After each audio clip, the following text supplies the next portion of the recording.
तो गाइस मौसम आज बहुत ही बादल वाला है, सुहावना मौसम हो रखा है। और अभी हम चलते हैं छत की तरफ और वहाँ का भी सीन आपको दिखाते हैं कि कैसा हो रखा है। एक्चुअली में बारिश जो है वो कल से हो रही है, सबसे मेन दिक्कत होती है कपड़े सूखने के लिए। तो वैसे ये विंडो नहीं खोल रहे थे, आज ये विंडो खोला है। क्यों खोला है? क्योंकि इसका इस्तेमाल किया है जैसे कपड़े सुखाने के लिए। तो दिस इज़ बड़ा अच्छा सा लुक आ रहा है ना, यहाँ से भी बाहर का बहुत अच्छा सा व्यू आ रहा है। वैसे ये वाला फैन है, इसको बंद कर दूँ।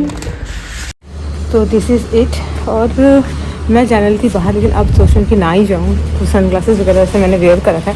आज मैंने बहुत समय के बाद अपना ये पुराना वाला टॉप, एक्चुअल में मुझे लगता है ये कितने साल हो गए होंगे,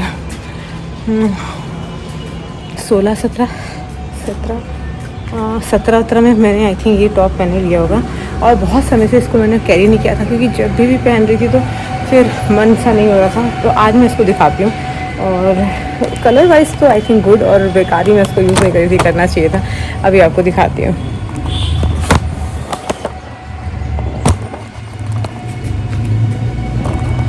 ओह शिट,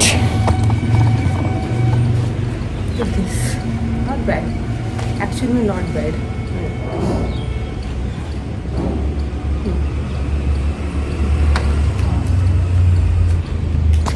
यहाँ से अगर मैं छत से देख रही हूँ तो अभी भी मतलब शाम के 4 बजे हैं। आई थिंक मैं 4 बजे ब्लॉगिंग स्टार्ट कर रही हूँ आज। और मौसम आप देख सकते हैं, धूप नहीं और बादल नहीं। ये मेरी कुड़ी है। तो guys I am just come from छत टेरिस। और उसके बाद आज मुझे आपसे कुछ बात करनी है।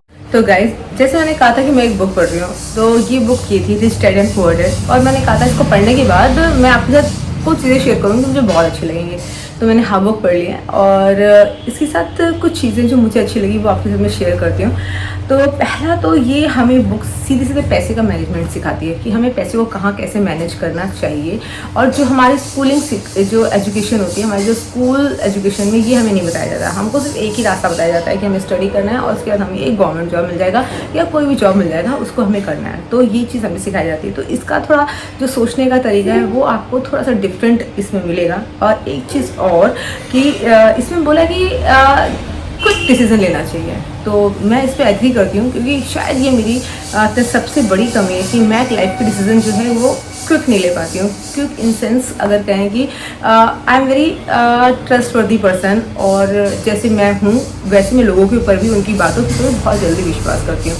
और इसलिए मुझे मतलब डिसीज़न लेने के लिए थोड़ा सा मतलब ऐसा लगता है कि अगर चीज़ें रिलेशनशिप्स के मैटर पे बात करूं तो मुझे लगता है किसी को हर्ट ना हो मेरी तरफ से, तो उस चक्कर में मैं हर्ट हो जाती हूँ।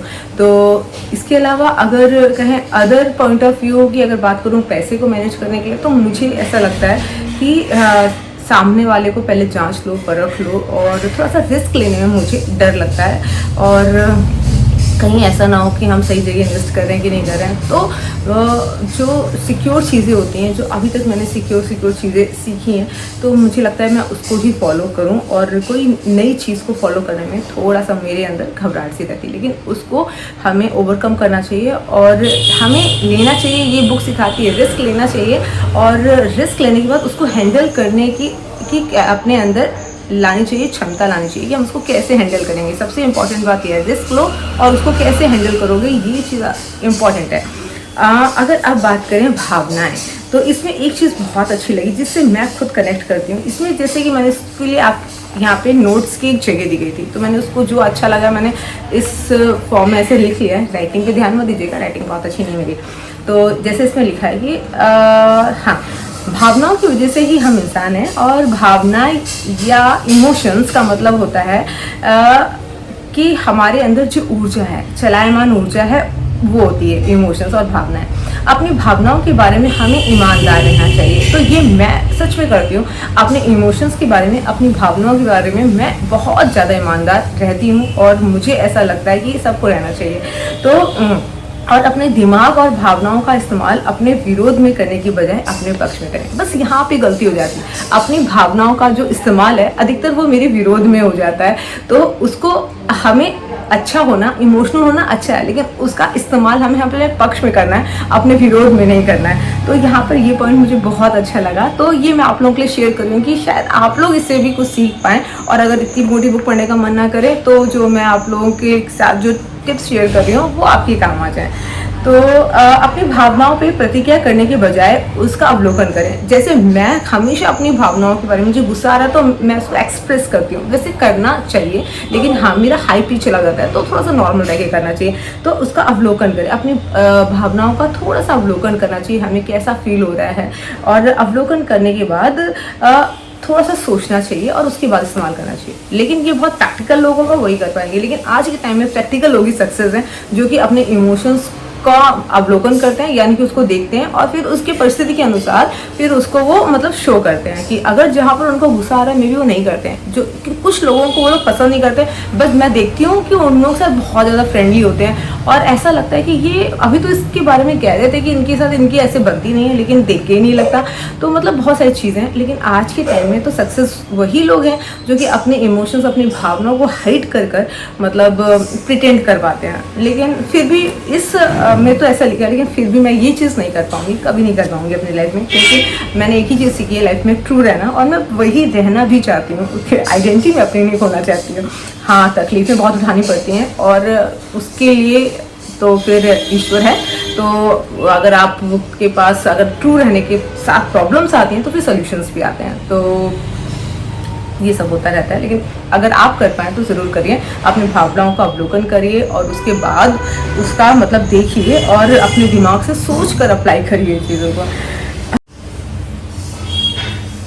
एक चीज़ और अच्छी है, जब हम इंसान जानकारी और आत्मज्ञान की तलाश बंद कर देते हैं तो वहीं से क्या हो जाता है, हमारी अज्ञानता हम पर हावी हो जाती है। तो बहुत सारे लोग होते हैं वो सोचते हैं कि हमें सब कुछ आता है, हम सब कुछ जान गए हैं, हमें कुछ सीखने की ज़रूरत नहीं है। लेकिन इंसान हमेशा सीखता है, डे बाय डे सीखता है, और मुझे लगता है कि इससे एज का कोई लेना देना नहीं है। मतलब आप चाहे 16 साल के हो, चाहे 60 साल के हो, चाहे 70 साल के हो, हर एज में इंसान सीखता है और सीखना चाहिए। तो बहुत अच्छी चीज़ बताइए, अपनी भावनाओं पे प्रतिक्रिया करते रहने की बजाय यह चुनना है कि हम क्या सोच रहे हैं। Very good.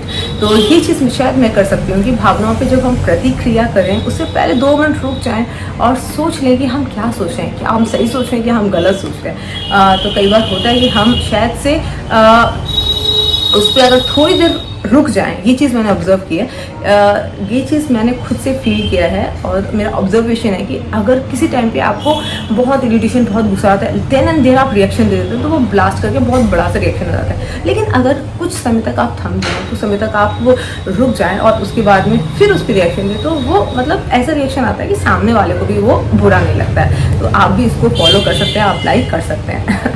तो चाय का टाइम हो गया, पहले चाय पी लेती हूँ फिर आपसे मिलती हूँ। तो अभी तक मैंने इतना पढ़ा तो ये आपके साथ शेयर किया है, उम्मीद करती हूँ ये पॉइंट्स आपको अच्छे लगे होंगे।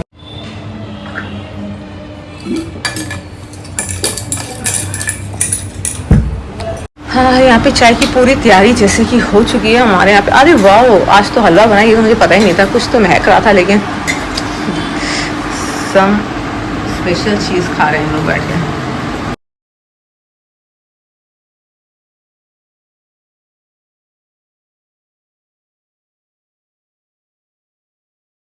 वाओ, अगेन से बारिश स्टार्ट। इस साल बहुत अच्छी बारिश हुई है। Awesome awesome awesome.